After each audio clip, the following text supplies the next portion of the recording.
Poetas en la Radio 2 Puntos, un espacio dedicado a poetas actuales. Desde la UNED queremos dar a conocer la obra de mujeres poetas y escuchar en su voz la lectura de su propia obra. En este programa contamos con Ana Zamorano, que es la autora de este espacio, la que ideó este espacio. ¿Qué tal, Ana? ¿Cómo estás? Pues muy bien, gracias, Miguel. Encantada. Ana Zamorano es profesora del Departamento de Filologías Extranjeras y sus Lingüísticas en la Facultad de Filología de la UNED y coordinadora forma parte del Seminario Permanente sobre Literatura y Mujer de la UNED.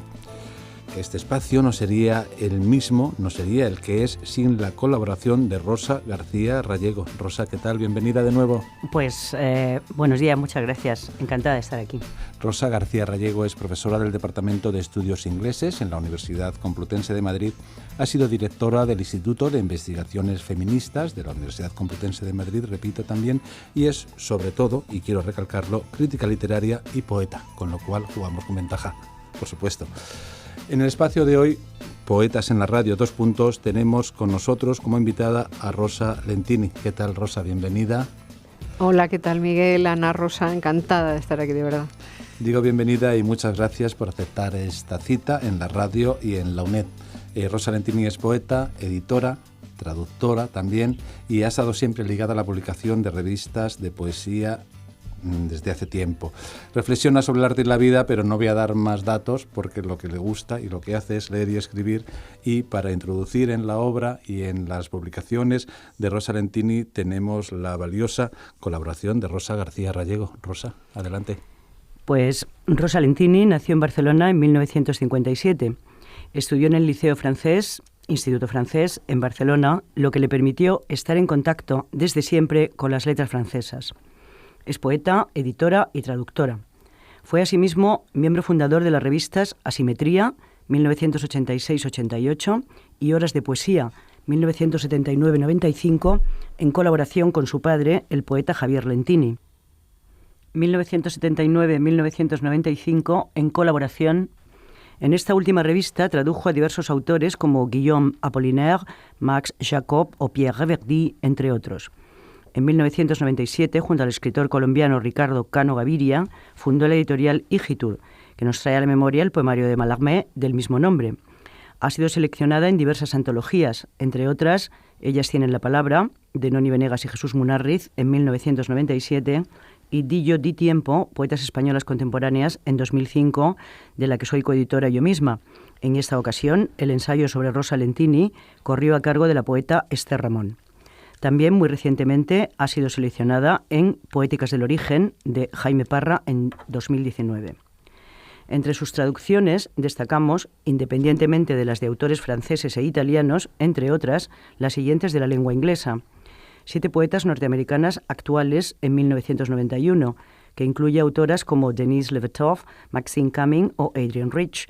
También en 2001, el libro Dice Satanás, de Sharon Olds, en colaboración con Ricardo Cano Gaviria, y Poesía reunida y poesía inédita, 1911-1982, de Duna Barnes, en colaboración con Osias Stutman, en 2004. Hemos querido pararnos un momento en esta faceta de traducción, sobre todo la traducción de estas poetas en lengua inglesa, porque, pues como ha comentado Concha García en alguna entrevista que tuvo contigo, fue una de las primeras veces que se pudo leer estas poetas en España. Esto ha sido muy importante, yo creo, para la poesía escrita por mujeres sobre todo. Pero además, para ti también me parece que es muy importante toda esta tradición poética americana, Bishop, con La pérdida. Y ahora en el último poemario empieza el poemario con una cita de Tess Gallagher. ¿Qué nos puedes comentar acerca de todo esto, Rosa? Bueno, las cosas suelen suceder de la manera más sencilla, ¿no? Yo estaba haciendo un curso en el Instituto de Estudios Norteamericanos de Barcelona y entonces de traducción, y entonces se iba a hacer con una amiga, una chica que estaba allí conmigo, y me propuso para la revista Hora de Poesía una antología, una mini antología de poetas norteamericanas. Estaba muy mal traducida, yo me puse a trabajar con ella, lo sacamos en Hora de Poesía, y luego mi marido me dijo, ¿y por qué no trabajáis un poquito más y sacáis un libro? Entonces decidimos sacar ese libro, que fue el primero, yo creo que abrió las puertas de par en par a las poetas norteamericanas a la traducción en España, ¿no? Después, poco a poco, fueron saliendo otras antologías, como la de Noel Wallis, Las Conjuradoras, o como Sentir los Mundos, de Rosa, ¿no? Y luego empezaron a salir poesías completas, bueno, primero libros y luego poesías completas como la de Bishop, que también publicamos nosotros, etcétera. Entonces, yo al principio no era tan consciente, me fascinó esa antología, yo me la he leído muchas veces ahora, recientemente, y sigue teniendo un peso muy válido. Pero realmente lo que ocurrió fue que a lo largo de los años me di cuenta de que yo estaba fascinada por el mundo de las poetas norteamericanas. En general, por la poesía escrita por mujeres, en la que yo me sentía más identificada, como formando parte de un gremio, pero especialmente de las poetas norteamericanas, porque a partir de los años 50 lo que se dio en Norteamérica fue una especie de miríada de voces, es decir, muchas voces de una calidad poética muy alta, cosa que no había en España. Entonces, claro, me puse a mirar allí. Una vez tuve una conversación con un amigo que me decía, bueno, es que en la lengua inglesa tienen una tradición maravillosa y entonces, claro, nosotros aquí no podemos porque tenemos otra tradición. Y yo pensé, tiene razón, pero cuando colgué el teléfono pensé, ¿por qué no? Pero si yo me he pasado toda la vida leyendo las poetas norteamericanas, ¿por qué no esa tradición forma parte de mi propia tradición mezclada, digamos, con lo que yo he leído en España y en Latinoamérica y lo que sea, y en Centro Europa, ¿no? Y entonces me di cuenta de que iba a tirar por ese camino. Déjate, no te enclaustres, no te prives a ti misma, digamos, de una libertad, digamos, de una posible libertad, de cerrarte las puertas, en definitiva. ¿Y qué pasó? Pues que empecé a cambiar. Decidí liberarme y las palabras empezaron a salir. Es decir, hay una antología que me parece que se llama Palabras Liberadas, que precisamente es eso, ¿no? Es decir, puedes escribir sobre todo y puedes escribir desde cualquier tradición, precisamente porque las tradiciones se enlazan entre sí y la poesía y la literatura en general es comparativa, ¿no? En el año 2014 se publica la Poesía Reunida de Rosa Lentini. Poesía Reunida 2014-1994, con prólogo de Eduardo Milán.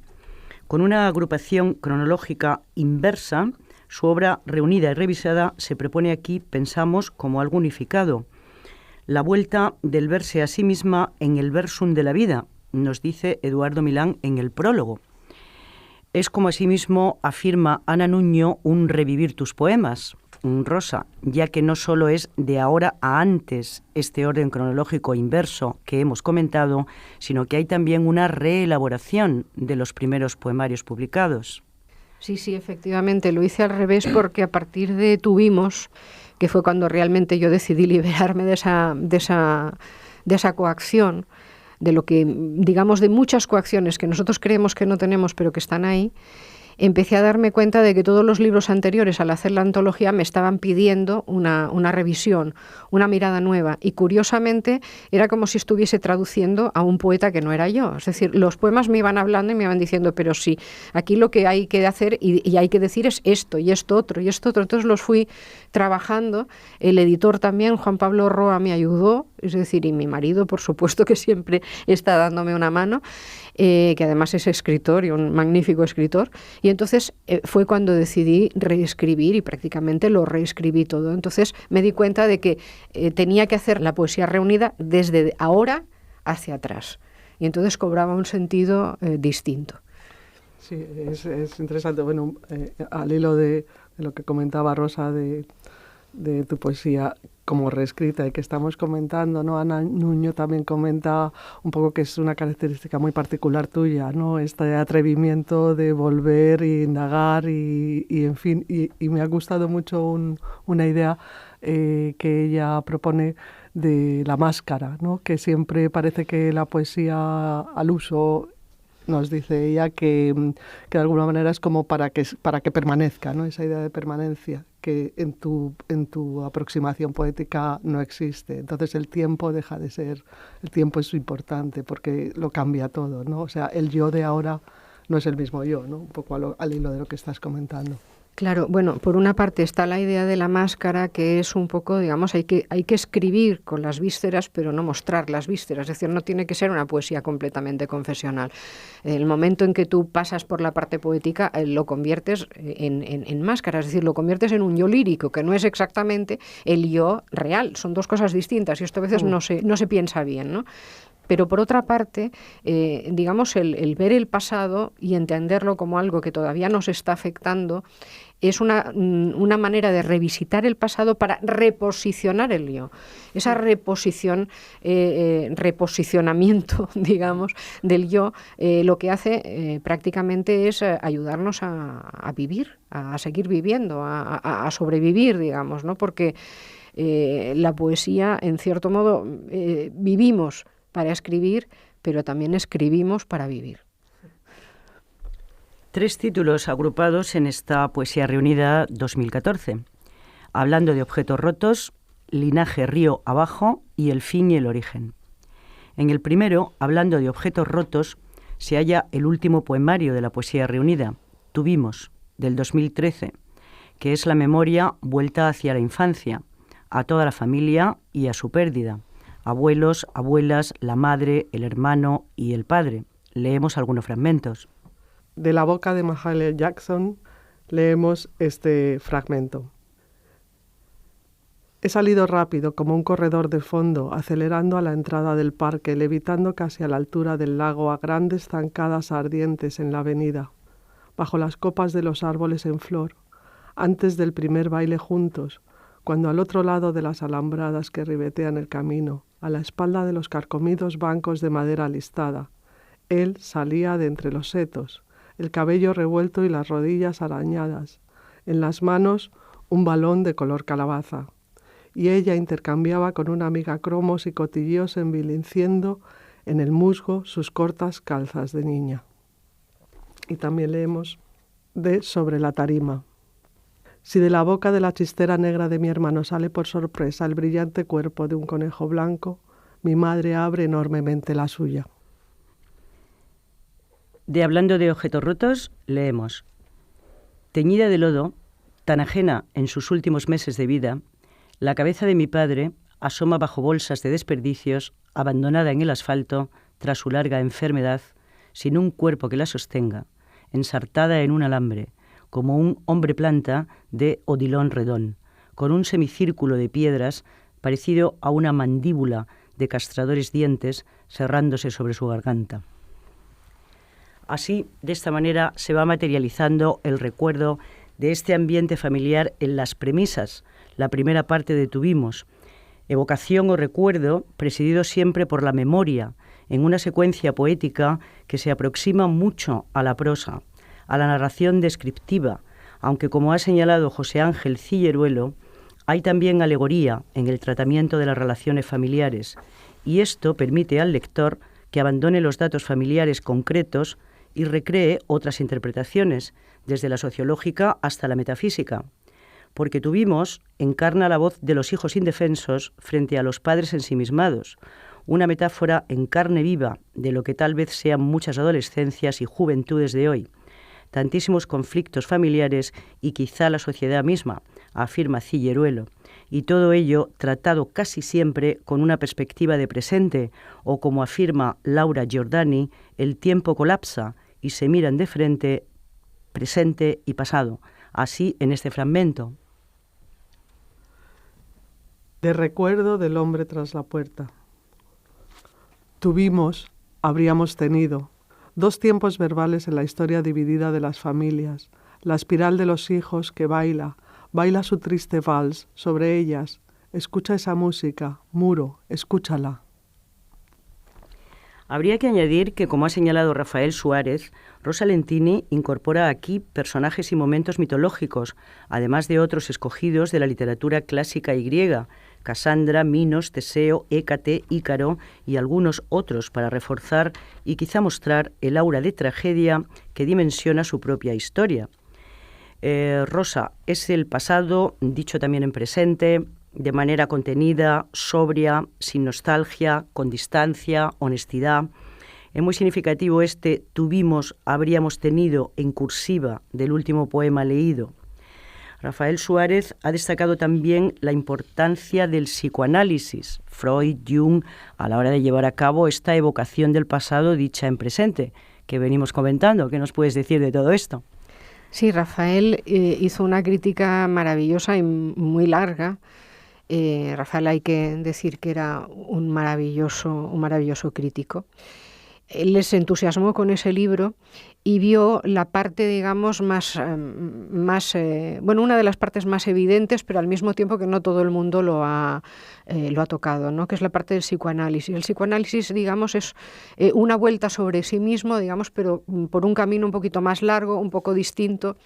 La poesía aquí, digamos, es una revisitación del pasado desde un presente, y yo lo entiendo, si hablamos de una metáfora, lo entiendo como esas habitaciones llenas de espejos que hay en las ferias, que cada uno de los espejos nos está reflejando, pero cada uno nos refleja con una milimésima parte diferente, digamos, de nuestra figura, ¿no? De nuestra imagen. Eso, la suma de todos esos espejos somos nosotros. Eso es también esa manera, digamos, de entender la poesía. Todos los poemas pueden o no ser parecidos, pero siempre son fragmentos de uno, a veces más generosos, a veces más duros, que revisitamos de nuestra vida, pero sobre todo también con esa máscara, nunca hay que olvidarle, esa máscara poética que no es, que impide, digamos, que sea un poema absolutamente confesional, ¿no? Bueno, es verdad que Rafael Suárez es el que ha destacado, como citamos, la importancia del psicoanálisis. Sin embargo, yo personalmente pienso que, en general, tus poemas tienen un toque muy surrealista. Y también me pregunto, ya que el psicoanálisis era parte fundamental del surrealismo, como tú sabes muy bien, si no estará también unido un poco todo esto. Sí, es curioso, porque la poeta Concha García me dijo una vez una cosa, me dice, es que esto es, en tus libros hay imaginación, no onirismo. Dice, esto es lo curioso, ¿no? Y también lo destaca Eduardo Milán en algún momento. Es decir, por ejemplo, en el último libro, en Hermosa Nada, aunque me adelante un poquitín, sintiéndolo mucho, hay una parte de Gigantes donde a lo mejor utilizo los mitos infantiles, por ejemplo el de Gulliver, para convertirme yo misma en Gulliver desde un punto de vista de mujer. Y entonces revisito, digamos, el cuento, pero desde un punto de vista distinto. ¿Eso qué quiere decir? Que estamos en el terreno de la imaginación. Y entonces la imaginación es múltiple, es decir, puedes hacer lo que quieras con ella. Cuando no te atas, puedes llegar, digamos, a cualquier lugar, siempre que no sea onirismo. Es decir, no, el onirismo es el yo inconsciente, la imaginación no. Sí. Ni la imaginería, porque yo insisto que hay una imaginería ciertamente surrealista en mucha de tu obra, ya intuvimos. Sí, es cierto. Bien, pues en la segunda parte de este viaje iniciático, como lo llama la poeta Esther Zarraluki, titulada Las Crisálidas, hay poemas mucho más breves. Sin embargo, el último, Lluvia, es el más extenso del libro, un poema de liberación, según Jaime Parra, quien afirma que el agua, símbolo lentiniano, aparece aquí como elemento benéfico, fertilizante, escapador, vital. La tercera parte se titula Y así el mundo, y aquí se reflexiona sobre el tiempo, el entorno de la casa familiar. Quizá haya más serenidad en esta última parte, que se abre con el poema Habitación con vistas, del que leemos este fragmento. ¿Quién pediría tocar las nubes con el recuerdo de un cielo tan cálido que evapora casa y roca hasta las sombras? Incluso habiéndolo perdido todo, mirar el mar quebrándose, plantas y las más rocas, ese medio mundo sobre un clamor de grafito, batientes reflejando las perlas de plomo y plata de sus ojos. Linaje río abajo, segundo libro que constituye Poesía Reunida, se abre con El veneno y la piedra, 2005. Le sigue Las cuatro rosas, 2002, y El sur hacia mí, 2001 y 2013, con su primera parte, Tsunami, segunda, Intermedio, y tercera, leyendo a Alejandra Pizarnik. Estas dos últimas habían aparecido como plaquettes. El veneno y la piedra se inscribe, nos dice Jaime Parra, bajo los símbolos del ovillo y la arteria, como lo dice Lentini en este poema. Es ovillo frío que se vacía reventando la arteria, o tal vez veneno más caro que la existencia, la erosionada existencia. Lo leo así porque no, como estamos en la radio, decir que no hay ningún signo de ortográfico en este poema breve. Es así, pum.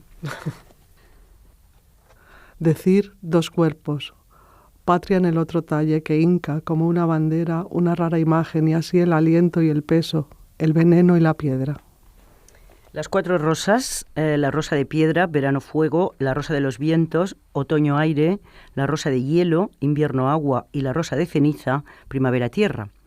Quizá detectamos aquí el influjo de la imaginación poética de Gaston Bachelard en lo que respecta a la psicología de los elementos, aire, tierra, agua y fuego, en sus relaciones con la literatura. Una vez más, quizá otra vez, la conexión con el psicoanálisis, Rosa. Ya nos hemos referido anteriormente a ello, pero es verdad que esta vuelta al pasado a través de la memoria siempre está presente el psicoanálisis, de alguna manera. En el caso de Bachelard, que me fascinó cuando lo descubrí, era el primer analista y filósofo y crítico, es decir, lo era un poco todo que estaba, digamos, indagando en lo que era la imaginería poética. Eso no lo había hecho nadie.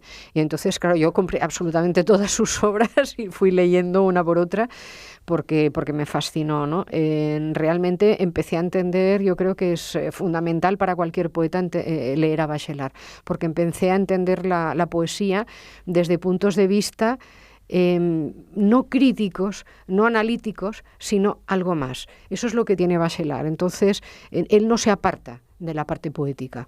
Y eso es lo que va abriendo, digamos, caminos poéticos dentro de la propia poesía, sin verlo desde otra disciplina. Y eso es lo que, digamos, te hace entender un poco el mundo en el que estás, en el que te has jugado la vida, ¿no? El sur hacia mí, como hemos comentado, contiene además de Tsunami e Intermedio, leyendo a Alejandra Pizarnik. Tsunami está escrito en referencia a la gran ola que asoló el sur de Asia, tema llevado al cine por el director español Bayona. 16 poemas largos en los que Jaime Parra deduce 2 secciones. Una que habla de los indicios, las premoniciones, los sueños, el paisaje antes de la tragedia, y otra de la tragedia misma y sus consecuencias, la de las aguas destructoras, violentas. El mar aquí, el agua, es, en palabras de Jaime Parra, una fuerza devastadora, frente a la que no hay muros de contención posibles. El simbolismo del agua muestra aquí su faz más oscura, inconfundible imagen de la muerte, de las muertes.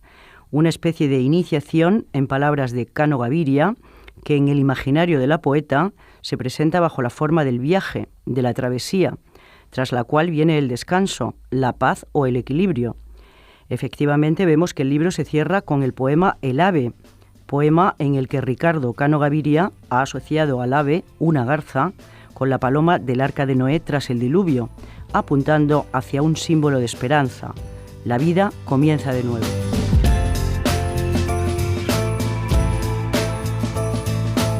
Muchas gracias, Rosa. Gracias, Lentini. Miguel. Gracias, Ana. Gracias, Rosa. De verdad, ha sido todo un placer.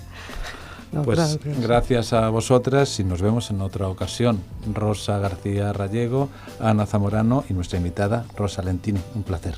Igualmente. Hasta pronto. Gracias.